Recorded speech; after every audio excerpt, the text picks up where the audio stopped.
අද අපි කතා කරන්නේ මෛත්‍රී බෝධිසත්වයන්ට පෙර ගෞතම බුදුරජාණන් වහන්සේ බුදුනේ ඇයි කියන කාරණාව ගැන නොදන්න අය වෙනුවෙන් කතා කරන්න. ඉතින් මේ සුවිශේෂී වීඩියෝ එක එකතු වෙලා ඉන්න. ඒ වගේම තාමත් අපගේ යක් ප්‍රොඩක්ෂන් YouTube නාලිකාව subscribe කරලා නැත්නම් පල්ලෙහා තියෙන රතු පාට subscribe බටන ගොබලා දැම්ම මේ වීඩියෝ එකත් එක්ක එකතු වෙලා ඉන්න. ඒ වගේම මේ වටිනා ධර්ම දානයේ වීඩියෝ නොදන්න අයට share කරන්න අමතක කරන්න එපා. මේ මහා භද්‍ර කල්පේ පළමුවෙන් සම්බුද්ධත්වයට පත් වුණේ කකුසඳ බුදුරජාණන් වහන්සේ. දෙවනුව සම්බුද්ධත්වයට පත් වුණේ කොණාගමන බුදුරජාණන් වහන්සේ. තුන්වෙනුව සම්බුද්ධත්වයට පත් වුණේ කාශ්‍යප බුදුරජාණන් වහන්සේ. ඊළඟට හතරවෙනියට සම්බුද්ධත්වයට පත්වීමට නියමිත තිබුණේ මෛත්‍රී බෝසතාණන් වහන්සේට. පස්වෙනියට සම්බුද්ධත්වයට පත්වීමට තිබුණේ අප ගෞතම බුදුරජාණන් වහන්සේට. ඒ වන විට මෛත්‍රී බෝසතාණන් වහන්සේ වගේම අපේ බෝසතාණන් වහන්සේ තුසිත දෙව්ලොව සිට එයින් චුතු වෙලා මනුලෝ උපත ලබා හිටියා. මෛත්‍රී බෝසතුන් ඒ භවයේදී ගුරුවරයෙක් විදියට කටයුතු කළා. අපේ බෝසතුන් ඒ ගුරුවරයා සමීපේ හිටිය හොඳම ගෝලයා වුණා. එක්තරා මහා වනාන්තරයකදී තවස් ගුණ ධර්ම රැකගෙන උන්වහන්සේ අෂ්ට සමාප්ති ප්‍රඥා අභිඥා උපදවාගෙන මහා වනාන්තරයේ කල්ගත කළා. දවසක් මේ ගුරුතුමයි ගෝලයයි ගමනක් යන පිටත් වුණා. මේ ගමන යන පාර වැටිලා තිබුණේ කැලෑවක් මැදින්. කැලෑව මැදින් යද්දී මේ දෙන්නට ඇහුණා කෑ ගහන කෙඳිරි ගාන සද්දයක්. වටවිට විපරම් කර බලනකොට දැක්ක කොටි දෙනක් සහ ඇගේ අලුතුපන් පැටවුම් ගල් ගුහාවක ඉන්නවා. දින ගණනකින් කෑමක් නැතුව කොටි දෙනට ලොකු බඩගින්නකින් තමයි බිම වැතිරිලා කෙඳිරි ගාමින් හිටියේ.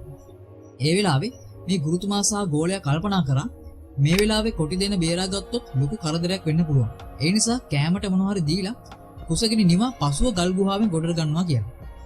මේ වෙලාවේ ගුරුතුමා තමන්ගේ ගෝලයාට මෙතනට වෙලා මොකද වෙන්නේ කියලා විමසිල්ලෙන් බලාගෙන ඉන්න නියම කරලා කොටි දෙනගේ බඩගින නිවන්න කෑමක් අරගෙන ඉක්මනින් එන්නම් කියලා පිටත් වුණා. තමන්ගේ ගුරුතුමා ඒ කියන්නේ මෛත්‍රී බෝසතාණන් වහන්සේ දැන් එයි කියලා ගෝලයා ඒ කියන්නේ අප ගෞතම බුදුරජාණන් වහන්සේ බලාගෙන හිටියා. ඒත් ගුරුතුමා එන්න ප්‍රමාදයි. කොටි දෙනගේ කොසගින්න හොඳටම වැඩි වෙලා. දැන් පැටවුන්න කන්නයි යන්නේ.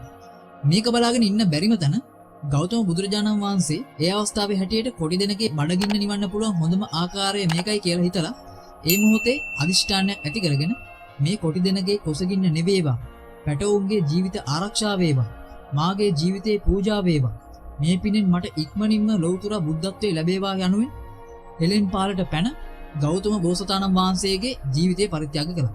අන්තිමට කොටි දෙනට කන්න ගමක් හොයාගෙන ආපු මෛත්‍රී බෝසතාණන් වහන්සේ ගෞතම බෝසතාණන් වහන්සේට මොකද වුනේ කියලා විමසිල්ලෙන් බලද්දී පෙනුණා කොටි දෙන ගාව ගෞතම බෝසතාණන් වහන්සේගේ ඇඳුම් පැළඳුම් වල කෑලි ලේ පැල්ලම් එහෙම වැඩිලා තියෙනවා. සිද්ධ වුණේ මොකද්ද කියලා තේරුම් ගත් මෛත්‍රී බෝසතාණන් වහන්සේ විමසලා අදිෂ්ඨාන කර බැලුවා ලෙස්සලා වැටුණාද නැතිනම් ජීවිතේ පරිත්‍යාග කරාද කියලා. ඒ මොහොතේ ගෞතම බෝසතාණන් වහන්සේගේ අදිෂ්ඨානය මෛත්‍රී බෝසතාණන් වහන්සේ දකින්න. ඒ කියන්නේ ගෞතම බෝසතාණෝ තම ජීවිතේ පරිත්‍යාග කර අදිෂ්ඨාන කළේ ඉක්මනින්ම බුද්ධත්වයේ ලැබේවායි කියන පැතුමයි. මේ ප්‍රාර්ථනාව මත මේ මහා භද්‍ර කල්පයේ 4 වැනියට බුද්ධත්වයේ ලබන්න පාරමී සම්පූර්ණ කරගත් මෛත්‍රී බෝසතාණන් වහන්සේ එතනදීම තවත් ප්‍රාර්ථනාවක් කරනවා. ඒ තමයි ඉක්මන් බුදු වුණාවේ මා ඊළඟට බුදු වෙනවා කියලා.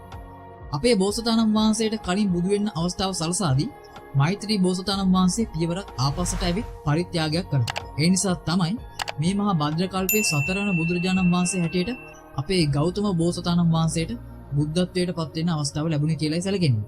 මේ නිසා තමයි 4 වෙනියට සම්බුද්ධත්වයට පත් වෙන්න පාරමී සම්පූර්ණ කරගෙන සිටි වීර අධික බෝසතාණන් වහන්සේ නමක් වන මෛත්‍රී බෝසතාණන් වහන්සේගේ වීර නිසාම කැපකිරීමක් කරලා ගෞතම බෝසතාණන් වහන්සේට සම්මා සම්බුද්ධත්වයට තමන්ට කලින් අවස්ථාව සලසා දුන්නා.